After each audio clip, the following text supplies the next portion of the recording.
Hello, everybody. Good evening, wherever you are in the world.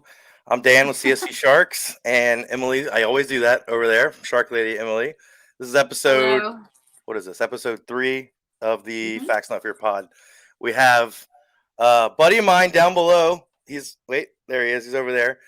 Captain Chip from OutCast Sport Fishing down in Hilton Head, the great white shark whisperer himself on the show. Come to chat sharks. So, yeah, we're excited to have you, man. Yeah. Thanks for having me. This is Very. awesome. This is great. Absolutely. I appreciate it. Of course, of course. So just real quick, man, if you don't mind, kind of, we ask all the guests the same question: is just what got you into sharks? When did it start? And kind of just a quick, your story, man, how you got into it. Oh, all right. I'll give you the somewhat short story because I'll Okay. just keep rattling on. I was living in Kentucky. My parents took a vacation to Hilton Head, and we booked a guide, and we went out and caught a 6 foot shark, and just I must have been 4 or 5 years old, and it was just the coolest thing I've ever seen. And even though I was only little, it just had such an impact. And Yep. so I go back to Kentucky, and just growing up, obsessed with being a charter guide. Like that's all I wanted to do. And as I got a little older, 7, 8 years old, I started hanging signs at the lake that said, guide for hire, call Chip.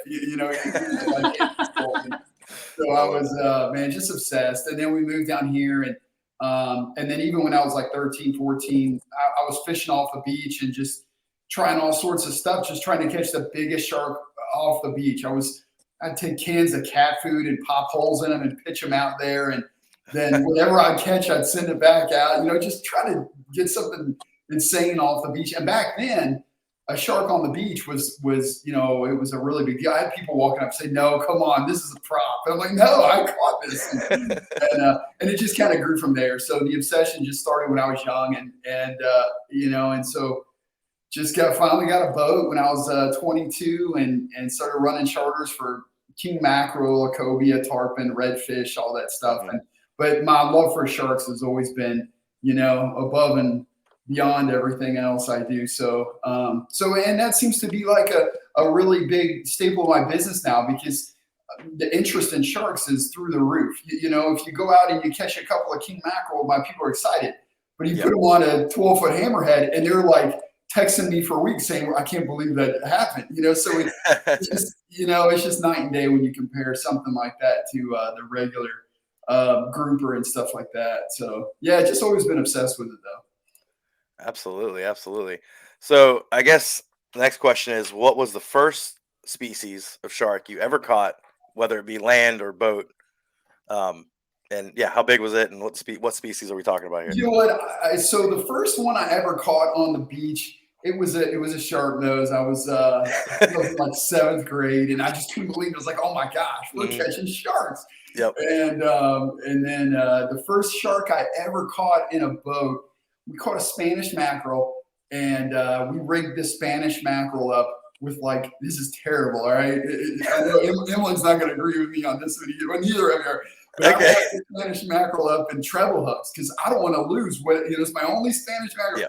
So I put it on the bottom. We hooked this shark, what we thought was a bull. We chased it up and down. Turned out to be a big lemon shark on a reel much too small. And but we landed it. It did all this stuff. I'll let it go. But so that was my first shark on a boat, and it was pretty awesome, man. That was a good time. Lemons are one of those sharks that I enjoy because you can catch fairly large lemons on smaller-ish gear. Yeah. I mean, we've caught 96-inch lemons on Daiwa BGs. So like it's a fun shark to catch on spinning. Obviously, um, it, you can obviously with a 50 wide or something, you're winching them in, but they're still fun to catch on spinning. So No, I it's enjoy tough, lemons. man. It's tough. Yeah. When you're on a boat, it's so much different because Yeah. you're putting so much pressure on your lower back because you're pulling them straight up instead of Yeah. diagonal. So it's, man, when it's straight up and down, it's tough. It's really hard. I mean, the advantage of a boat is you can chase it down, but Chase it. Yeah. that straight up and down stuff, man, it's brutal. But Yeah. I it's all I got. I gotcha, man. Yeah. So I guess the next thing I wanted to get into too is obviously, people know you for the what you've done with great whites and everything, but um, I followed you for a long time before when you're catching hammers and tigers and stuff. People don't. It's almost like I don't want to say you get put into the white shark category, but like you're a great fisherman during the summer. I mean, you catch big big tigers, bulls, hammers. So it's not like one trick pony with the white sharks. But the white shark is one of those species, as you guys know. It's just it gets people's attention. It's polarizing. It's the big great white. So I kind of know the story, but for Emily and the listeners, kind of go into what happened with the great whites. And I know people were calling you crazy. You're going out in 32 degrees and dropping baits, 50-degree water. So if you don't mind, just kind of like go through. Yeah. So back when I was in high school, I remember these big sea turtles would wash up dead on the beach, and they were like half moons cut out of them. And I was like, you know what? There's a great white shark. It'd make the papers, and everybody would say it was a tiger shark. I'm like, no, that's not a tiger shark. It's January. It's February. It's not a tiger shark. Yeah. And so through the years, I was like, we've got at least one out there. We've got one great white. Before I die, I'm going to catch one. And I would talk about this for years and years and years. And they were like, we don't have them. You're wasting your time. Just go to South Africa, go to Australia. And I just kept going and going. And I start my charter business, and, I do all these big shark stuff, and I was guaranteeing, big shark. But every winter I would spend a couple trips just trying to figure out the winter scene on what was going on out there and what could be their food source. And there was one day that somebody on The Whole Truth was talking about it. I Googled it, and it was like from many, many years ago. And I hunted this guy down. He was a commercial fisherman out of Charleston. And I just found his name, just Google it. And I called him. I was like, you know what, this is going to sound crazy, but I saw that you caught a great white on commercial gear many years ago. It's like 20, 30 years ago. And would you mind sharing, what water temperature or where you were? And he was like, and I'll never forget, he was like, boy, you ain't looking for a needle in a haystack. You're looking for a needle in a field of haystacks. This is not going to happen. I was like, well, I still want to try. Yeah. So he told me a couple of water temperatures, and I'm sitting there talking to him, wrote down a few things. But I just started going out and trying new stuff, because at the time, now they're catching them. They're catching them in the Gulf of Mexico. They're catching Florida, Georgia, North Carolina, Massachusetts, Maine, Canada. There's white sharks now. They're being caught. But 15 years ago, it was, there was a better chance of seeing the Loch Ness monster. It was so rare. Nobody had ever seen one down here. So I didn't know how to go after them. So I was trying all sorts of different methods. I was, troll and drift and anchor, going out 80 miles, fishing in the Sound, just pulling different stuff. And then finally, on January 29th, I just wanted to fish a spot that I've never tried before. And it's kind of funny because I just had a conversation with my dad about like how I was wasting my time. He's like, you're wasting your time. Nobody's ever caught one. I go, Dad, all I need is one, just one, and it's going to change everything. And I hang up the phone, and by it was probably like 2:00 in the afternoon, I had one circling the boat, and my heart, like I've never experienced anything like this in my life. I've caught some 1,500, 1,800, 1,900 pound tiger sharks. Yep. Enormous tigers. I've never seen a shark so big that could eat any tiger shark I've ever caught in my life. And it was so huge, man. And this sounds crazy, but I even blacked out a little bit. Like I don't remember it because, and I'll tell you why. At the time, I knew nothing about a great white shark, but the only thing I knew was from watching Jaws. So as far as I know, this thing's going to jump in the boat, sink the boat, it's going to eat me. So my knowledge of great whites was below the basement level. Like I didn't know anything about them, and it just circled and circled. And I was like, you know what, I'm going to cut the anchor and get out of here. But I was like, you know what, you chicken, you're going to sit here and do this. So I picked up a chunk that was on the floor. I won't say what it was. Everybody gets upset, but I picked up a chunk of something, rigged it up, threw it over the side. And it just kept circling, and it finally took the bait, and I said every cuss word, and I lost my mind. I hand fed this thing, and it just takes off, and I'm by myself. And it was just, I chased it all the way into the night. It went on for hours, and I lost it. And, I was really upset about it. And but so that was the first one that I ever saw. I never thought it would happen again. Yeah. And I went back. What year was that? What's that? What year was that? That was 2013 or 14. That was right in. It was either 2013 or 2014. And I went back 3 days later, which was Super Bowl Sunday, and I went with my buddies. I went with my buddy Brian and Pavel, And they were like, this is the most boring thing in the world. I'm like, you guys want to see one? We're doing, this is where we're sitting. And I actually, looking back, I didn't think it was going to happen again. But I really just wanted to get back out there. And but lo and behold, it happened again. I got another one comes, up to the boat, and we hook it and we chase it all over. And what's funny is my best friend, Brian, he's a fighter pilot. He's dropped bombs and launched rockets and people. He was shaking so bad he couldn't even turn the GoPro on. It scared him so bad. I'm like, see, I told you how freaking And so the same thing happened. We chased this thing till like midnight. We lost it, and I'll never forget. Everything changed. I remember I took my hat, I spiked it. I was so mad when we lost it. My buddy Brian looks at me. He's like, "Why are you mad? You figured it out. Now you just got to figure out how to stop one of these things." And I was like, "You know what? You're exactly right. We got it. I just got to figure out the tackle." And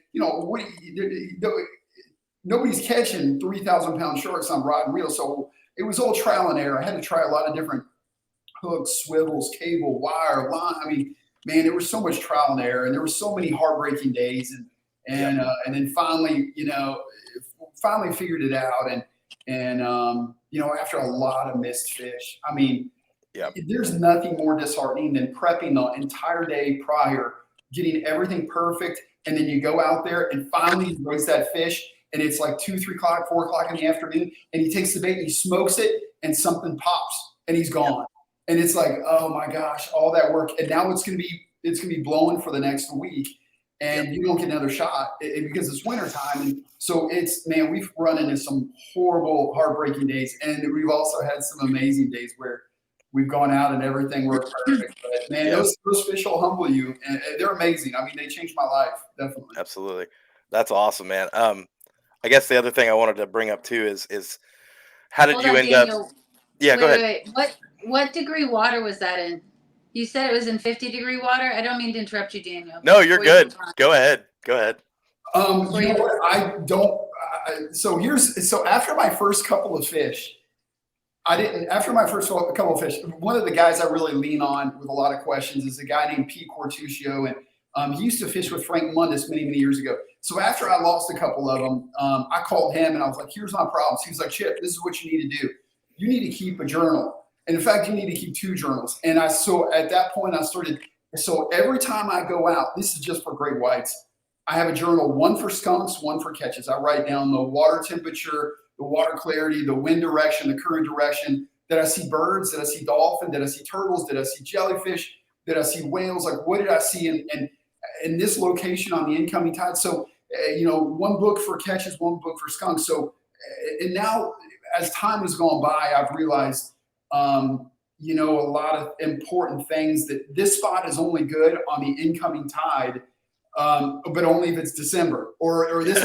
So, after like trial and error, just going back and forth, I've kind of figured it out on little hot spots and just little things I've picked up on, it's been wild, and I'm just really trying to I'm getting better and better through the years. Last winter, we raised one every single trip but once. We got skunked one time, and all the other ones we raised one, landed one, so we're getting better through time. And also the white shark population is going up, so that's beneficial as well. Yeah, so I think Emily, like our water temperature here in South Carolina during the winter, I would say probably, what do you think, Chip?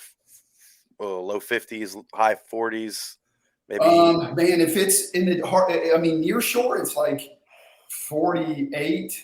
I mean, it can get down. It's like upper 40s in the depths of winter. It all depends on our winter. Yeah. I mean, I've seen it out there at 45, and then I've also seen it all winter long at 60. So it all depends. We always get a really, really bad cold spell somewhere, usually around mid-January or end of January, and that usually drops the water down considerably. And then so there's. Yeah, I mean, we've got a big variance. It's not like the summer where it seems like it's 84 every day. In the winter it could be 48 or it could be 58. It's so random. Yeah, just depending on the severity. What makes you say the white shark population is going up? Why do you think that?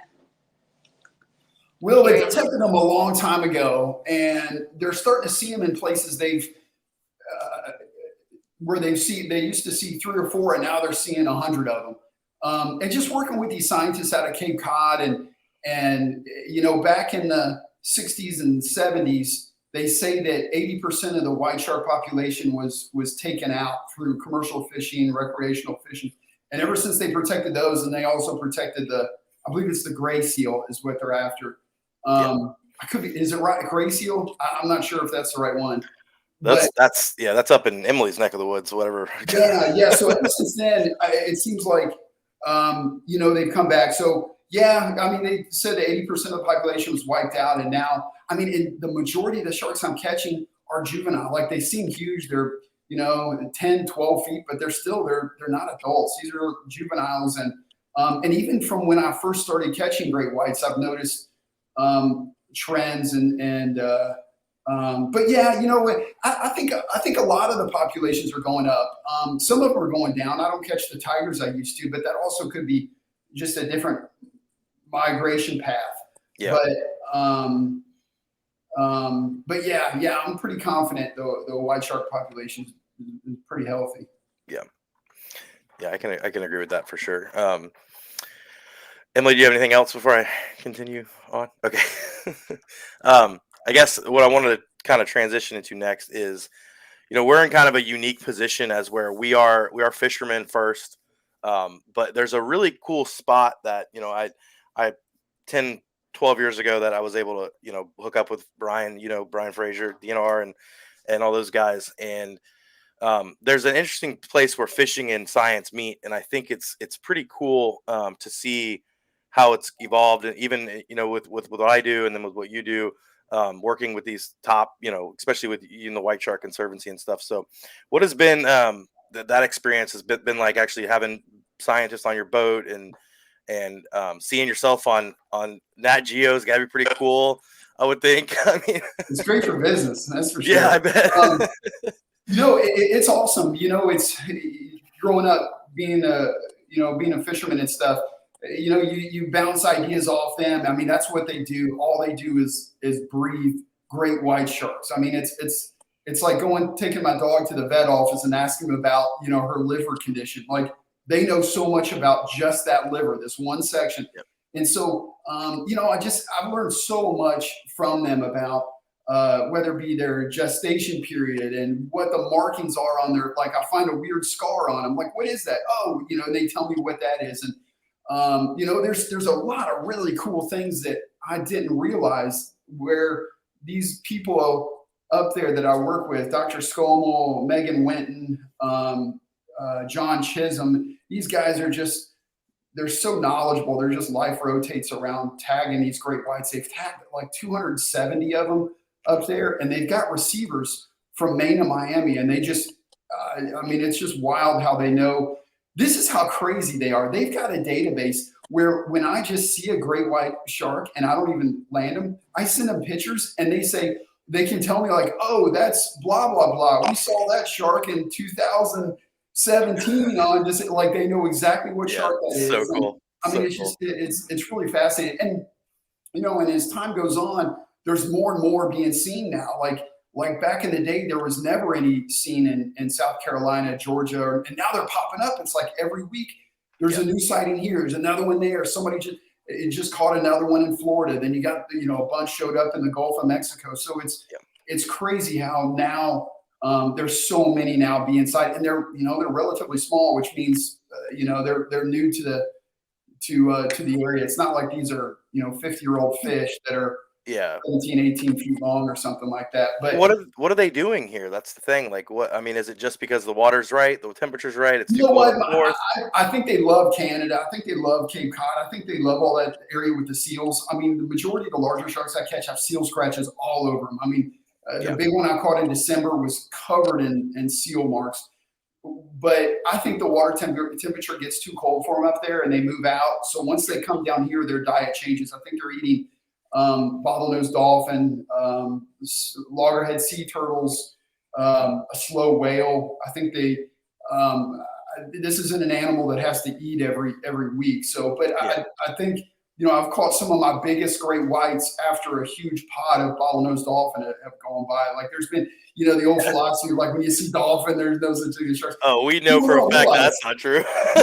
people don't realize they have a working relationship here. Like Absolutely. they're side by side, and out there.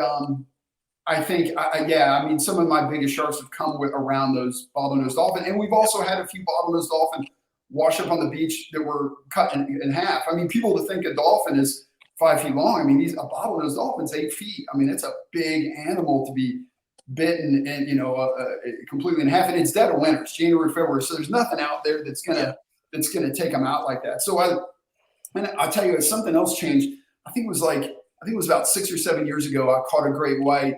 It was about, off the top of my head, I have it all written down, but I want to say it was like 13, 14 feet, and it barfed up a dolphin on the side of the boat, guts and everything. Oh, and man. I was like, oh my gosh. And that happens a lot with tiger sharks. I'll catch a tiger shark and he'll barf up his stomach and you see feathers everywhere. It's always, every single time it's feathers. So the one time that one white shark did barf up, I did notice it was a dolphin. So their diet just changes when they get down here. I think they would be up there the entire time, but that's too cold. Yeah, I think it just gets too cold for them. So I think they just. I don't think that it gets too cold for them. I don't think that that's true.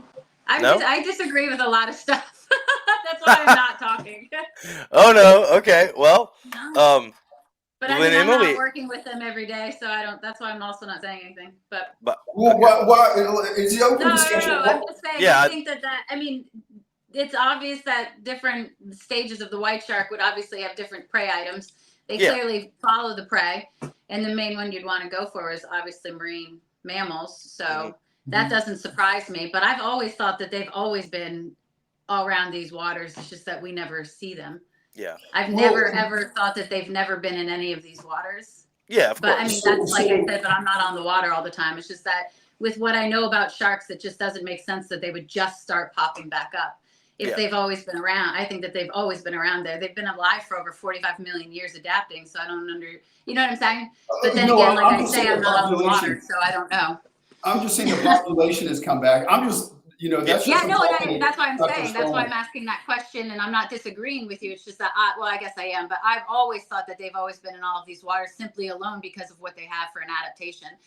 They have. No, I'm not saying they were. Right. I'm not saying they were never up there or they were never. No, I'm not saying you were. I'm just saying a lot of people always ask me, why are they just showing up here, here, and here? And I'm like, always in there. Yeah, that's a frustrating question we get a lot. Adaptation. But like with the marine mammals, I mean, that to me is an obvious, I mean, it obviously would make whenever I see marine mammals, I automatically think that there's going to be a predatory shark following them, regardless of what marine mammal it is. It's just how I am. So that's for me. When you see the bottlenose dolphin, I immediately assume that there's something going to be around it, and vice versa. Like, I don't know. That's just how my mind works. That's all. Well, let's back up a second. You said that you don't think that they're migrating to the south because of water temperature, correct? I think that I think it's just depending on what they're doing. Mating, pupping. I think that great white sharks can go into all temperatures for the most part. Well, okay, so there's receivers all up and down the coast. Right. They don't lie. So they're all leaving that area. Like 99.9% of them are leaving Cape Cod and going south. No, I'm agreeing with you on that. I'm saying that I think great white sharks can go in all areas. Oh, you're saying like they're not. I'm not saying they're not staying. I know they're. I see what you're saying. I got you. Yeah. So you're saying that they can be, not what's the word? No, I understand that they go all over the place. That's what I'm saying. I'm not saying that at all. Yeah, I got you. People say that they're just starting to pop up or that they've never been seen in certain areas. Emily does a lot. Emily does a lot of live streams. We get a lot of questions, and it's always like, "What's like the most frustrating one?" Probably like, "Oh, there's sharks in Megalodon," but minus the Meg. It's like, "Oh, people are like surprised that there's sharks in any marine environment." It just cracks us up a lot. So Chip, I'll disclose a lot to you. I've worked with different species. I've swam with different species. The great white shark is one thing I love, but one. Like the mackerel sharks, the makos, the porbeagle, the salmon, and the white shark. I love the lineages, and so I love the prehistoric type of and the adaptations and all that. So I have a big fascination with that, but I've never actually worked with white sharks before. So that's another reason why I'm shutting my mouth, is because I'm not on the water like you are and doing what you do. So that's why. But I've just alone with because I'm huge on the adaptations and evolutionary paths. So for me, that's just kind of like how it always has been. They've always been. That's why I was wondering why you think they've come back and all that stuff. Because yeah, so I didn't even realize that there was estimates that 80% were knocked out. I didn't know that till they just told me that about a year ago. I mean, they're just a wealth of, I'm not a PhD, so so it's really cool working with these guys that do nothing but study white sharks. So it's I've learned a ton from them. I know they've learned a lot from me taking them out and showing them what water temperature I liked, or in what, certain locations, and this, versus that, and this bait versus that bait. Yeah. But yeah, that's just, I mean, it's 100%. I would agree that about the population. I think the population is big. Otherwise, people would have been catching them in Florida, Georgia, North Carolina years ago. But if the majority I'm catching are juveniles, 10 years old, 12 years old, I mean, these are all new sharks. I'm not catching a lot of adults. I mean, there's a lot of small ones compared to it's like lemons. In the summer when I'm catching lemons, the majority of lemons I'm catching are adults. I think the lemon shark fishery is really healthy. Blacktip are healthy, but and that's just talking to them and then how many we have. When I originally started fishing for these things, I thought we had maybe one or two. We've got thousands of them out here in the winter months. I mean, it's absolutely incredible how many white sharks are from Myrtle Beach to Texas in the winter. If they've tagged 270 of them, and I've seen over 100, and I've yet to see one of their tagged ones, but 100% of their tagged ones are coming down here. I mean, that tells me there's a lot of fish in the South. It's all, it's very cool. Either way, it's cool. It's badass. We'll just say that. I think it's cool. So, I did have a question, or not a question, but a kind of a statement too, where we're scientists, and this is funny, and I'm not trying to call out Brian. He probably won't watch this, but so our first Chip did the same study that we did on black tips, which was cool. That was 2017 to 2018, I believe. Obviously me from the shore, Chip from the boat, but I remember the first year we did it. I was on the beach into March. And Fraser wouldn't come. He was like, "No, they're not here." I was like, "Okay, that's fine. I'm telling you they're here, but that's fine. You're the scientist. We'll go with that." So I think I caught my first black tip like March 30th or April 1st or something, and I sent him a picture, and he was like, "Okay, we're coming." It's like, so it's funny how like there's like behaviors, and then what the scientists, and then with fishermen, and how they merge, and I love black tips. That's the first shark species I worked with, the first shark species I caught. So it was just funny to be like, "Oh, no, they're here." Yeah. And that may have been my fault, because he's texted me a few times like, "Are you catching no. Yet? No, not yet. Are you catching? No, not yet." Oh, no. So it also, you can put that one on me. It's Chip's fault. Yeah. I wasn't, as soon as, I think during those days he would ask me when I would caught my first one, and then and then I would say, it's on. Dude, I'd catch him in 62-degree water. Yeah, man, that's awesome. So, and I don't know if maybe it's something to do with not really the area, because Charleston and Hilton Head are similar, obviously, but like the other thing I've noticed with black tips is I think I've caught 2 or 3 males, and everything else has been females from the surf. I don't know if that's a unique adaptation or the females are in the surf zone and the males are out deep. I don't know, but I rarely catch female or male black tips, which is nuts. Yeah, it's always big fat females every time. That's crazy. Yeah. So we get the huge females that are dropping their pups in the sound. We catch those, I want to say, in like late May and June, and they're the biggest black tips I've ever seen, like enormous black tips. And then like a few weeks later, you start catching the females with mating wounds all over them, shredded. Gills are shredded. The pec fin sometimes is barely hanging on.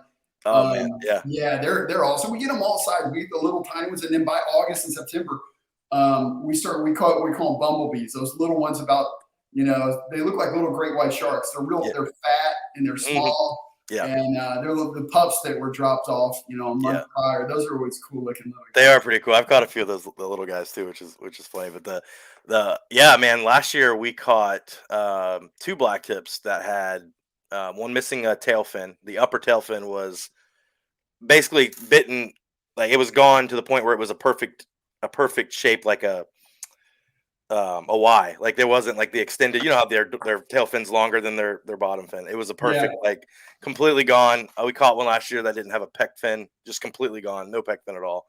So it's just how crazy hardy black tips are, man. They're just, well, sharks in general. I mean, but they are like, you know what? We need to be thankful that they don't get huge. Could you imagine like a 15-foot blacktip shark? How mean as hell that fish would be. They are so crazy, yeah, and how fast they can run and jumping and everything, man. And now I've heard there's a subspecies of blacktips down in South Africa that gets like 300 pounds. I don't know if that's true. Yeah, I think I did. I'll have to look it up. Somebody showed it to me one time down in South Africa. They get pretty big. Yeah. I know there's a different blacktip, couple different types. Blacktip reef. Yeah, the blacktip reef. Yeah, there's a couple other little things out there, but they're awesome. They've saved my butt on quite a few days. I was gonna say, I bet, man. Like you get, I got a buddy of mine out here that a big thing here, and it's not a secret, so I'm not like burning anybody here, but like a lot of the guys here, I don't know if y'all do it down there. They'll follow the shrimp boats, and with just pitching like live Menhaden behind these shrimp boats, man. When it's like a tough day and they're not catching big sharks and they just want to hear drag, they'll go follow the shrimp boats, pitch out the Menhaden. It's guaranteed blacktip. Emily's heard me say it before when we go out on the beach and I see a shrimp boat, I'm like, we're not catching a blacktip. They're all over there, and every time it's right. There's we won't catch a single blacktip the whole time. Man, they've saved my butt on so many nor'easters that my people insist they want to go, and it's like, man, just please anything. And then finally a black. So they've saved me. And as much as I complain about sandbar sharks, they saved my butt too. So sandbars. They drive me crazy, but they've saved my ass so many times. Caught some big sandbars, man. Those are actually right now. We should be seeing some big sandbars the way the water is right now. But I guess Emily, do you have any other questions? Before we're just two fishermen that are just going to chat it up about sharks. I feel bad. Don't feel bad. I'm listening. Okay. I'm looking at my book because I don't. Yeah. You're only going to look at color variants. I'm sure there's something different though about the somebody. Yeah. Don't quote me on it. Somebody. No, I'm sure there's differences especially with the differences in environments. So they're going to have something that's going to be different with their anatomy or some sort of behavior or whatever. So it's a possibility, but somebody a long time ago told me about them. Like there's a South African subspecies of limbatus that's like gets huge. I'm like, oh, okay. So I mean, it obviously just depends on what subspecies is because there could be because that's exactly how they branch off into separate species. I mean, you're looking at and just take your frilled sharks. You have 2 separate species of frilled shark, but they're identical. The only way you can determine the differences is because they're internal. So I mean, it can happen. That's true. That's very true. All right. Well, I guess I'm trying to think of the next question I want to ask you, man. Well, we can ask him about the tags that he uses. Yeah. So are you doing any static tags, or are you just specifically working with any like the PSAT tags or I don't know what DNR with what the Atlantic White Shark Conservancy brings down with them or what? So there's 4 of them. There's an acoustic, a PSAT, a spot, and now we're putting camera tags on them. So now they're swimming away with 4 of them, all camera tag. That's crazy. I mean, the shark swims away with like $20,000 worth of equipment. It's crazy. Jeez. But these new camera tags are so awesome, man. I was so excited when they said we're going to start doing that, and that's going to be like a whole nother door opening inevitably we're going to see something crazy. Like it's going to be going after a seal or a dolphin, or we're going to see something really, really wild. And the footage is it's really good. It's not like all grainy. It's really good. I'd love to see what. How are those being attached? I'm sorry. How are they attached? To the dorsal fin. They go on by a clamp, and then they're programmed to pop off on a certain day, whether it be a week, a day. So it's whenever they program it. It just goes on the dorsal fin. It's just like a clamp, and it's really cool. And I love the spot tag, and I love it and I hate it because I don't like putting a spot tag on a small shark. I'll never do that again. I did that when I first started, and then I started seeing the damage it does. Yeah. and I'm not a fan of that at all. So I just put the spot tags on the larger sharks, but all the white sharks get a acoustic and a PSAT tag, and those PSATs. I mean, how cool is that? It monitors the depths it goes to and the water temperature and the light levels, and then it gives you the exact locations. I mean, that thing's really cool. And then of course the spot tag, chiming in every day wherever it is. If it's a good pinging shark on the surface, or if it's down deep. I mean, we've have them pinging hundreds of miles off the beach to like right in the surf. I mean, we had one a few years ago that was like right in the surf at Daytona, just pinging right in the surf. And then this big one that we tagged that we got in December, man, it was like 150, 200 yards off the beach right there at Padre Island, right there at Spring Break. So, I mean, it's just so cool seeing how this fish goes all the way across the Gulf of Mexico and goes right to Padre Island, goes right to the beach, and it goes into Mexico and comes, and we're still, I've got to pick up my phone and look, I bet every hour, 45 minutes, I pick up my phone to see, if it's pinged in, if it's chimed in, and then we don't hear from it for a week, and then it goes nuts for the next few days.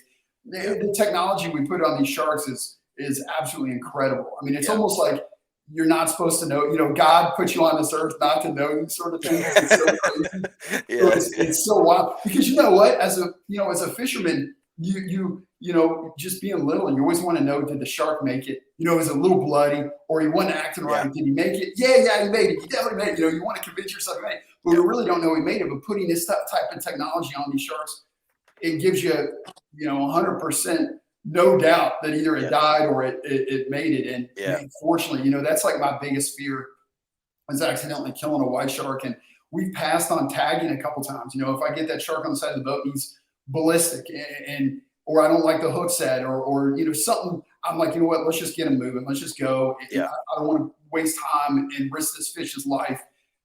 Because the worst thing for me is what just happened in Navarre. Those guys caught a great white shark and it washes up on the beach, and those guys torched that area, because now they're going to have to fight the town, possibly the state. I mean, it's that picture is going to be brought up for years and years. So that's always my nightmare here. I want to make sure that 100% of my white sharks swim off, and so far every single one of them have. And as you know, we've had a couple of fatalities on the black tips. We've never had a fatality on a hammerhead, a tiger shark, or a lemon, but or a white. But yeah, those black tips. And I hate killing any shark, but but the big ones that are old, they're 30, 40, 50 years old, you definitely want to see those guys, swim. I would like to chime in here just a little bit.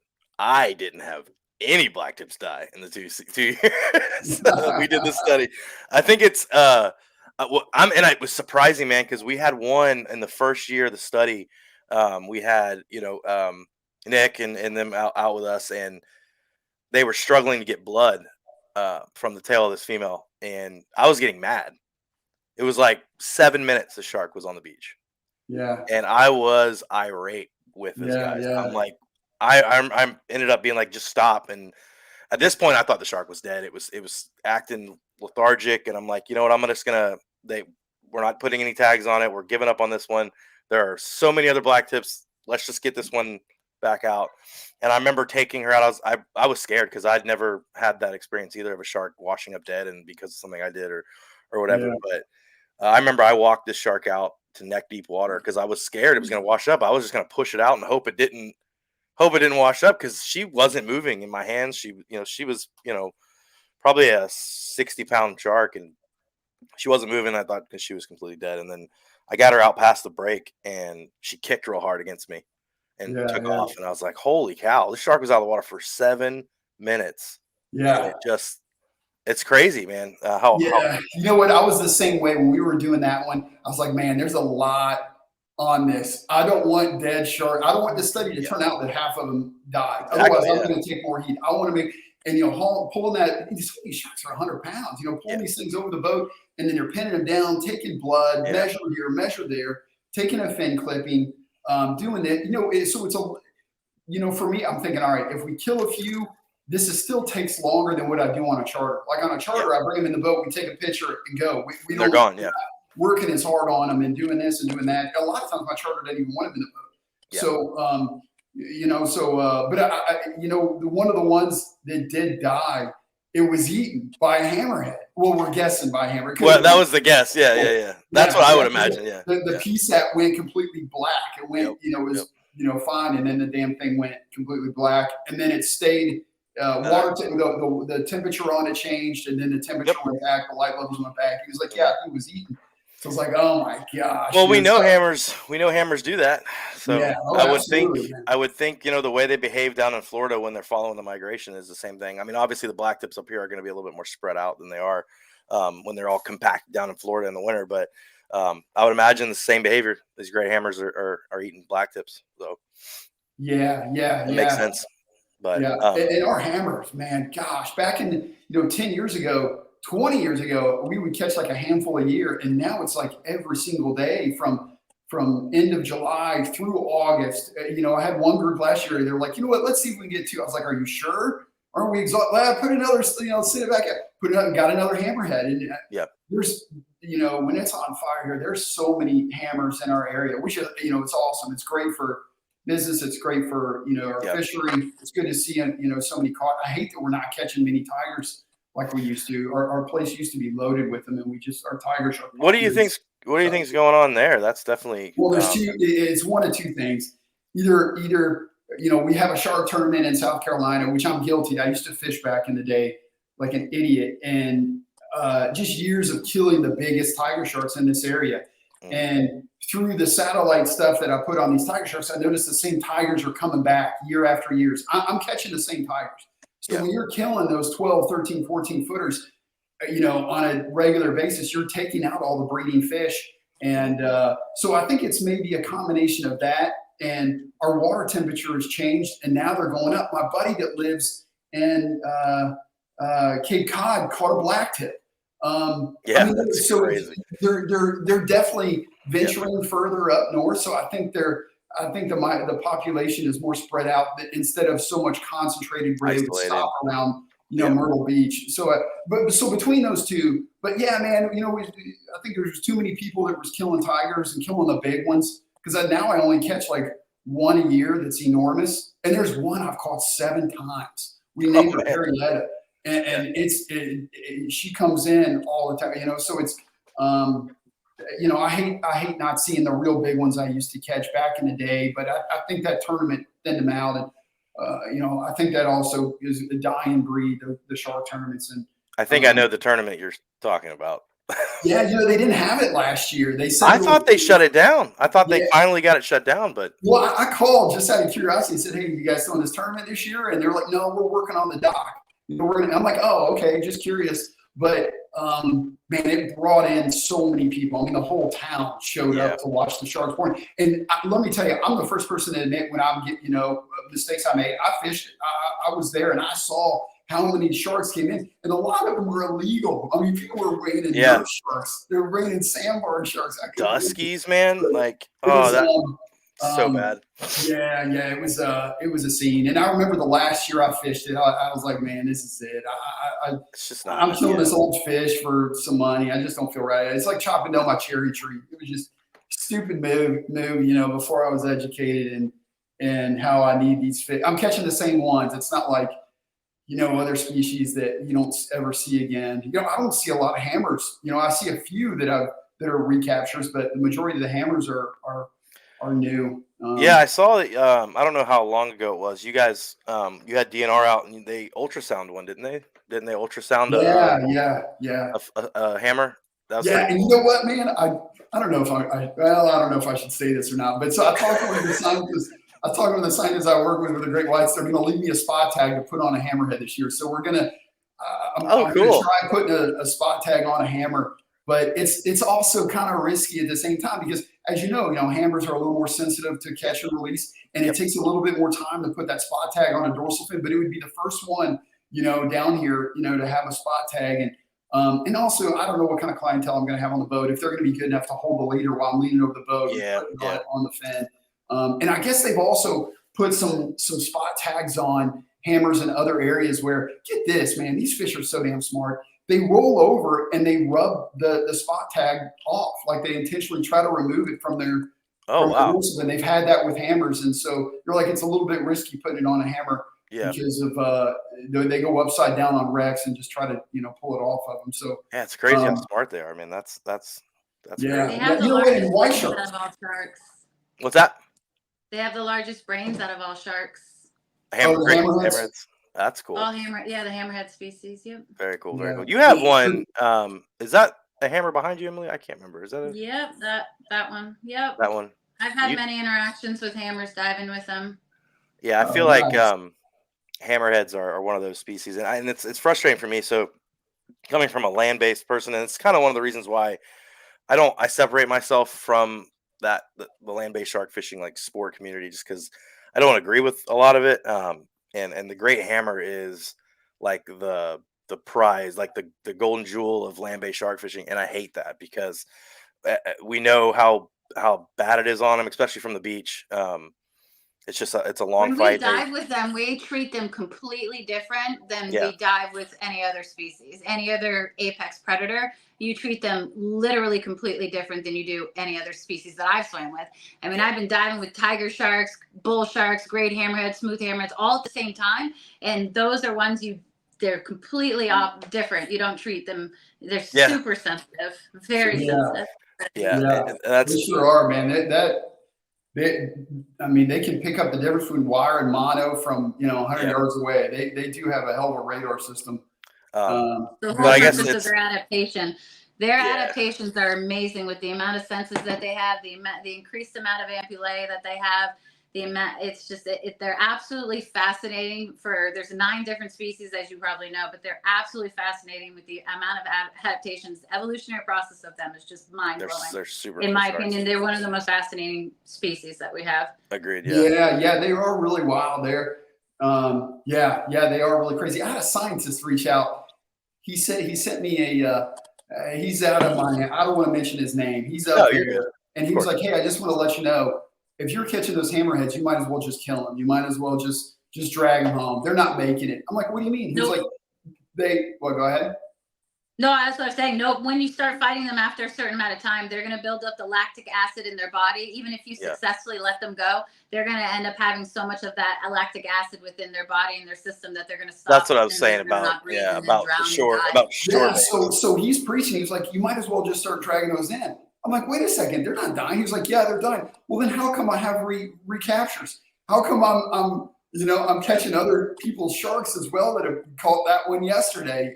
So it's so I think there's a big difference between catching them on the beach and pulling them up on the Huge. beach versus I agree. doing on the on the boat. And I'll tell you another thing. There was a study done down in South Florida years ago, and they had a high mortality rate with the hammerheads, but they weren't using rod and reel. They're using drum lines, and drum lines are so different than rod and reel. When you put out a couple dozen drum lines and you let them sit out there for hours at a time, fighting a That's so buoy bad. and an anchor, and then you're going to go pick them up, and sometimes they're already dead when you pull them up out of the water to tag Most of them. the time, And they're then already dead. Oh my Yeah. no, God. it's so then they publish this thing, and then the scientists say, well, catch and release on these hammers, the majority of them are dying. So fishermen shouldn't be fishing for them. You ought to cut the line when you see it. It's so much. I've argued this forever about how it's just completely different when you land a hammerhead, that it grabs the bait immediately and you bring it in versus a drum line that takes it and then swims out there and fights a buoy for hours. It's night and day. So Yeah, I think it's situational. Well, that's what That's I the was big just thing. saying. Yeah. It's like Yeah. it depends on how long you've been fighting them. If you've been Hmm. fighting them long enough, then that means regardless if you're on a boat or if you're whatever, if you're fighting Yeah. them for long enough, It's a the amount of situational situation. So basically, yeah. And I mean, I've been diving with many. Sorry, Daniel. I've been diving you're with good. many different the hammerheads that have even hooks all just hanging out Mhm. with 6 feet or more line dragging. I mean, so many shark species that I dive with So have hooks, have tags that are here's the problem, and this is my experience. So it's all situational, obviously. Like the guys in that killed the white shark. I don't know if they were targeting white sharks. I mean, or they just had a big bait out and a white shark picked it up. I don't know, but there's with hammers. Here's my problem with hammerheads. I think you can't control. I know you can't control what bites, but if you're dropping a 5 pound stingray, you know, in an area known for hammers, I mean, you can kind of see kind of how that would go. But it's not about that for me. For land-based shark fishermen, we need to change the mentality. Instead of everybody wants a hammer. That's the big thing. Those big Well, 13 now it's white 14 sharks. foot. They're I changing. know, man. It's like, good know? Lord, we got to change the mentality here, and the shark's got to be the number one. And here's it with hammerheads. Like I said, it's situational. If you have a guy on a boat who hooks a hammerhead on a 30 wide with crappy, like a 6.0 Senator or something, fights it for 4 hours, yeah, that shark's probably going to die. But if you hook a hammer on quality equipment with a lot of drag and you fight it right and you know what you're doing, I'm talking about from a boat. I don't think they survive the beach, but that's just me. Yeah, there's something about the beach. Yeah, something about the beach. It's the pressure on it's the weight on their organs when they bring them out of the water. It's also, Emily, that perfectly just said, like, they're finding hammerheads with hooks in them. That's because in Florida right now, they're recommending all fishermen to cut the line when they get a hammer. Get a hammer in, cut the line immediately, let it go. That's all well and good, but now the shark's got, jewelry all in its face. But so I think it's all situational. Yeah, I definitely the drumline thing. Obviously, they're not gonna survive that. Some survive. It's not right to compare the two, rod and reel versus drumline. Of course, and that's where I always are when I got a good hammerhead a couple of years ago, and it was like it died. Well, no, that's not necessarily true. Why would you say that? And they're like, well, these studies were done, and the studies, not rod and reel. It's by these guys that have no fishing experience and just put out drum lines. And it's just, I've done the drum lines. I've seen, what you sit there and you wait all day, and then, around noon you go out and check them, and then you drop them back in, you check them again at 5 o'clock, so it's just completely different. It shouldn't be lumped into the same, but it's just one of the things that, one of the battles that fishermen take on, because just because the scientists said it, even though they're doing something completely different, and when you have experience with a hammer that you've caught and tagged, and it survives, so it's tough. It's tough. I just have I'm just super against the any drum fishing, and then land-based hammerheads. I don't care if you have a 130 on the beach. I don't think it's living. Whether it be the fact that you can't chase it, obviously, the shallow water, whether it be that or them, tailing it and pulling it out of the water, and then a 14-foot hammer that weighs 1,200 pounds is all that weight that's no longer supported by the water. I think it's just for the land-based thing. I agree that it's almost. You have to remember though, with sharks, they're really tightly compact, and there's no air in their bodies, so they're not like marine mammals where they just kind of like sink and flatten on themselves. That doesn't mean that there's not pressure that they endure, but it's not like they're crushing themselves or whatever with the organs. They're super tightly packed, and I mean, even though it's a skeletal structure, or cartilaginous skeletal structure, but it's not like marine mammals. But yeah, of course. God knows I don't like that. I don't know very many of it. Definitely. I'm not a marine mammal fan. I'm not a dolphin fan, a whale fan, seal or sea lion. No, thank you. Yeah. I would rather cut myself open with a great white in the water, swim with that. Any sort Dolphins of are crazy, man. Dolphins are nuts. Dolphins are psychotic, and I don't trust any of them. Everybody loves dolphins. I swear to God, I can read a shark better than I could read any marine mammal. There's no way. No way. So real quick too, to kind of wrap things up. So what do you have in the future plans, man? I mean, you're obviously still chartering and doing your things, but any cool research projects coming up, or anything with the state, or with anything? Man, nothing real crazy. I mean, I get requests to I don't know, just a lot of ideas. I'm so lucky to be in this position, man.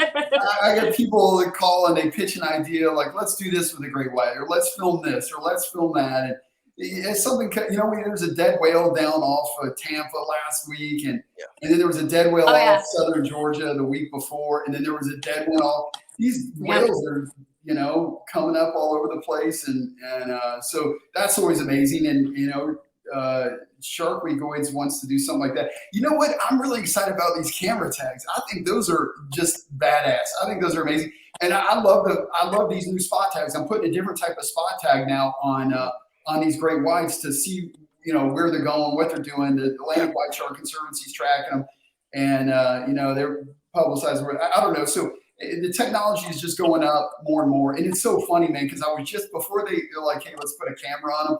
I was like, I'm going to rig up a GoPro, and I'm going to start. I've thought about that on this dorsal fin, and the photographer I take all the time, Taylor, he was rigging it up. He was like, this is what we're going to do, and it's going to work. And I'm like, and then Megan Winton, this girl from the conservancy that I always take, she was like, hey, listen, we're going to put a camera tag on the dorsal fin, and you're like, oh, crazy stuff, so you're like, that was my idea. Yeah, that was my idea first. That's what you should have said. That was my idea. Yes, exactly. Credit me. And so, I guess it was illegal for me to do it. Definitely. 100% illegal. I'm not allowed to attach my own personal cameras to these. No, listen, man, they wouldn't even let me attach my own static tags. I originally had a plan. I was thinking about. I was talking to Brian. I was like, Brian, like, I'm fine with the NOAA tags. That's cool, but like, can I make my own tags that have my information on it and my phone number and all that stuff? And he was like, I hate to bust your bubble. And like, he's like, no, you can't do that. I was like, but I have a permit. He's like, yeah, but your permit is for tagging with NOAA tags, not your own tags. Like, hey. So Brian's a good guy, and he's very knowledgeable. He knows a lot about our local water and stuff. And man, I've bounced a lot of ideas, and man, he had to field so many phone calls. Did he ever tell you the time the first great white ever landed? He said he had to sit in his office all day and just deal with phone calls of people calling and complaining that I landed a great white shark. He said it was nuts. He said I couldn't even leave the office for the entire day. I just had to sit there and listen to people complain and stuff. And it's completely people are so sensitive when it comes to the great white, and I get it. They didn't know what I was doing, because a lot of people still is there like, how could you kill such an animal like that? I'm not going to kill it. First I get it all the time.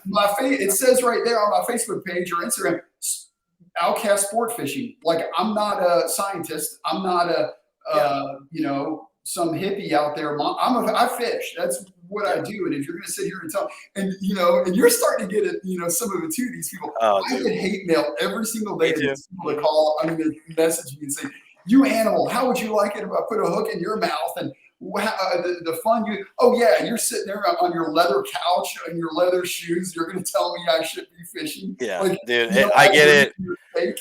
Give me Listen, man, we've had it happen. It's a fine line. It's a fine line, because there's I fish and tag sharks, but at the same time, when I'm diving down there and I see all of these sharks with tags that have algae growing off of them, that are sores, that have all this stuff, and then you see all these hooks that are hanging out. Like, I was just diving in Tiger Beach a few weeks ago, and we had 6 bull sharks hanging around. 3 of them had hooks and lures, and one of them had it longer than its whole entire body, just hanging around its mouth. And it's like, okay, well, but at the same time, here I fish and tag sharks sometimes. So it's like, I can't, it's just a fine line of it. You know what I mean? It is. Yeah.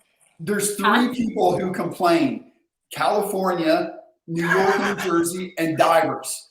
Divers they just go at you like you have to understand, we see them. I mean, like, literally the five hammerheads that I was in, there's 2 of them that had hooks in their mouths, and one of them had a tag in their dorsal, or right at the base of their dorsal, and the algae that was growing off of it was ridiculous. Like, I mean, so I see it. I've been a diver for over 20 years, and that's all I see are hooks hanging around, and you can't get them out because you can't get closer to the sharks, especially reef sharks. Like, geez, you can't even count the amount. You can't just put them in a headlock and well, me, I would, Daniel. You totally would. At the same time, it's not smart to do that. So there's a couple things too with hooks. This is just from a fisherman's point of view here too.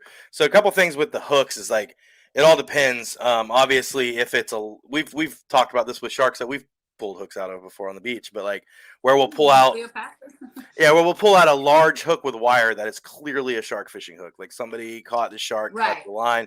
Or when you have, like, with the shark we caught on Sullivan's Island that I pulled 6 hooks out of, they were all redfish hooks. They were all small hooks. This is a shark that probably went around a dock somewhere and broke off a bunch of people, or or somebody's double drop with shrimp. A black tip came by and had a whiting on it or something, and it took it. So there's a bunch of fishing. That's just fishing, in general, as far But as you like know the what? hooks go. But But a lot of times, you can tell the difference yeah, between, somebody fishing for them and then somebody like there's spots now, during certain times of summer that are unfishable because the sharks are so thick there.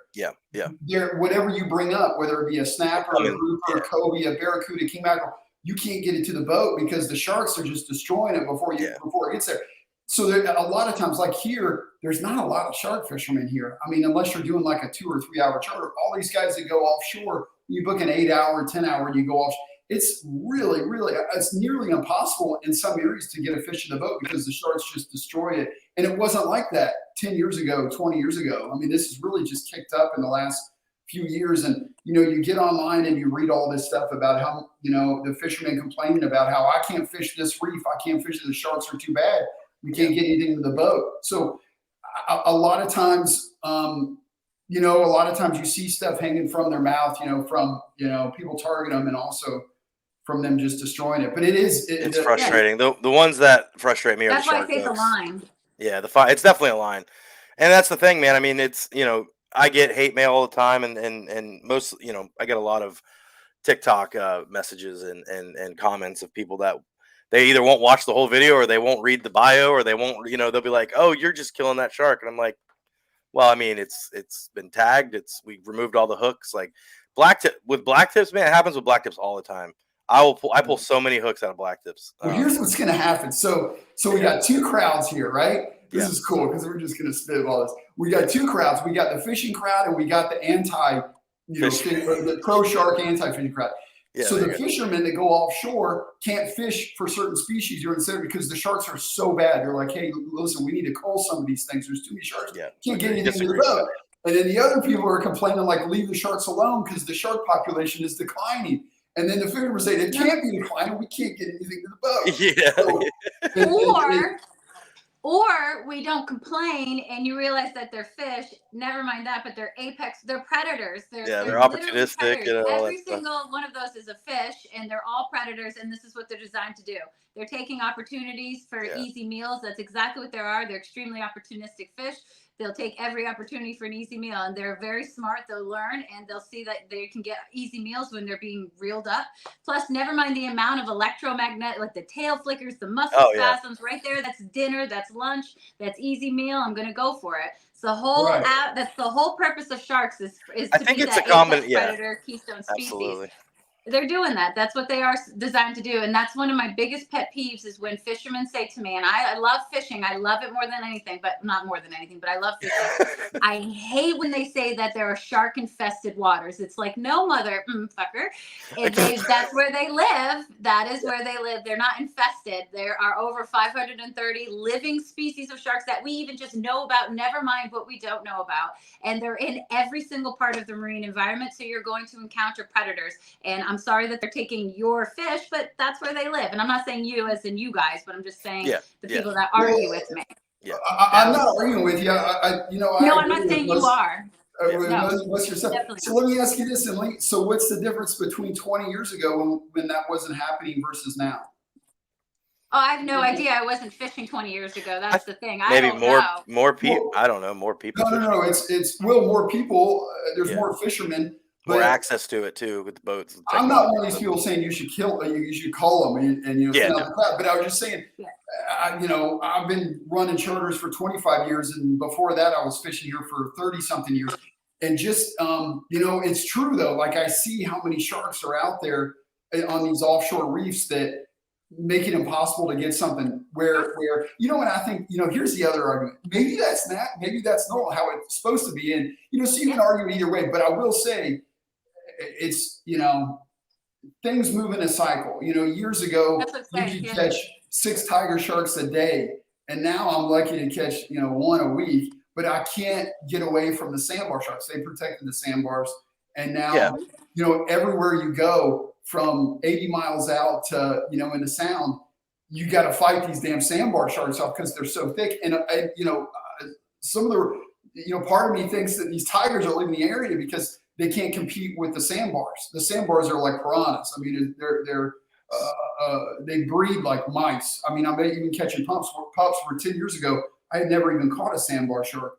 So, I mean, that population is going nuts here. It's funny because that's like their success story. Like I know Fraser had a lot to do with some of the sandbar protection, and at least locally, but how their numbers have jumped up, which is great for the species. But like you said, it's like everything's always changing and moving, and Mhm. and like you said, there's so many sandbars now that they might be competing with the tigers. So now the tigers are kind of spread. It's just cool how it's always changing, and I think I don't know if that means that because it's frustrating because you see from the scientist point of view, and they're like, oh, the sandbar numbers are up, but it's like, okay, well, at what point do we regulate the sandbars? Like, what I mean? It's like, or do we just let it be? It's that's what's confusing to me is, oh, well, now we have all these sandbars. Do we regulate the sandbars as a fishery, or do we let them go, like leave them be? And is it affecting the tiger shark population? Um, I guess that would be my thing. So you're thinking It's that tough. It's a really tough call because it's tough, yeah. here's the flaw. When you protect a species and you don't protect the other one, well, now things are moving in a different area. Now the sandbars are overrunning our area where it's possibly could be chasing off the tigers.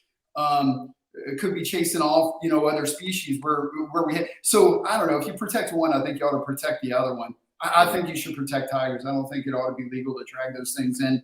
I agree. To begin I with. hate seeing dead tigers, man.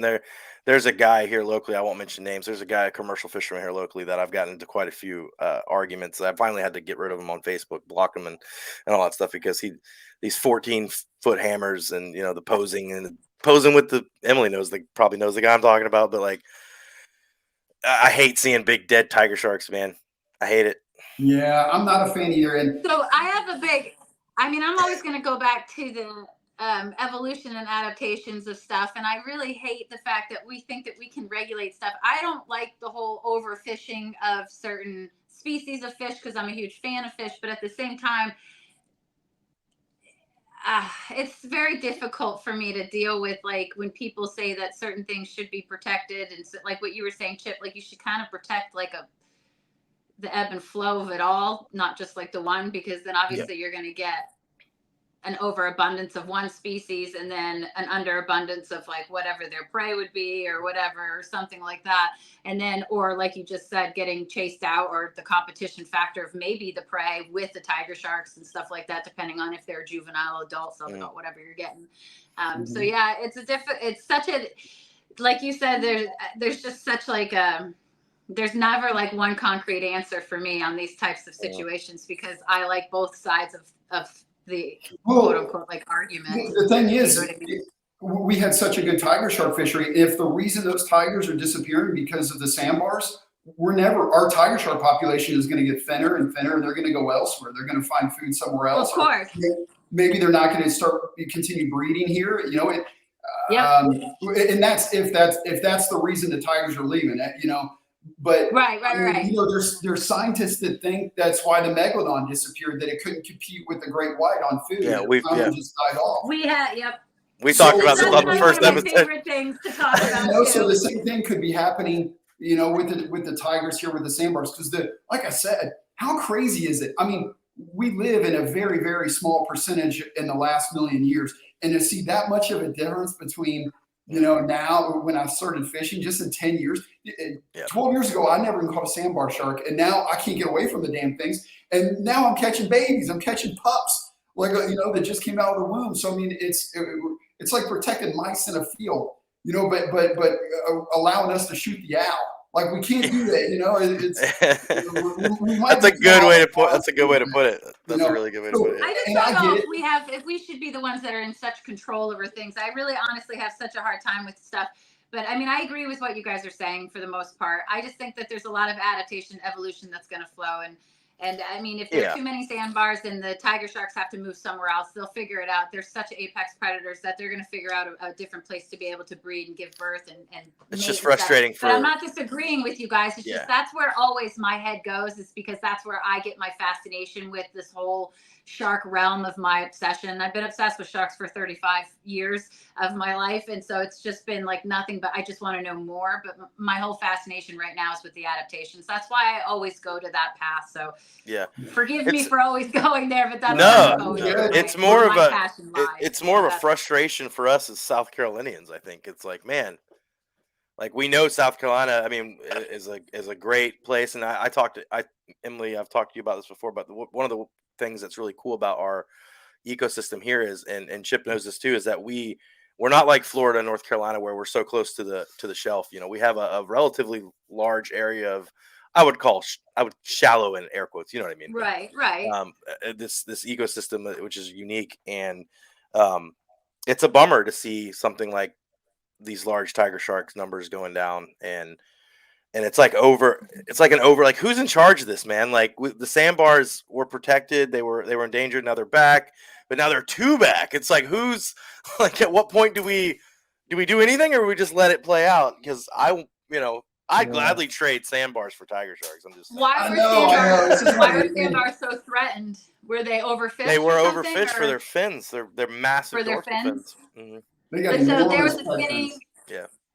So they were or where do sandbars migrate? Well, I know in the Atlantic, up and out. Is that what you said? Yeah. What did you say? They're one of the few sharks that don't go north. They'll go north and south, but they're really just going straight out and back. I mean, once the water gets under 60, they really thin out. But I've caught them even in the like mid-low 50s before. But usually 60 is the number where they don't like going under. Okay. But if you can't, all you got to do is wander another 20 miles offshore, and then they're thick again. Then it's you can't get into the boat. So Chip tripped me out with that one when he sent me a sandbar in February, and I was like, "What the hell?" And then he sent me, and then that tiger that you caught that was lost in like 55-degree water. We're like, "Why is this? What are you doing, man?" That was good. Yeah, it's good to see. I like catching those tiger sharks, man. Yeah. They're so cool. The colors in those things. Man, we got a huge one in October. It was like the biggest one I've caught in years. It was enormous, one of the largest ones. Our tiger shark fishery, I think, was the best in the world back in the 90s and probably all the way up to like mid 2K or so.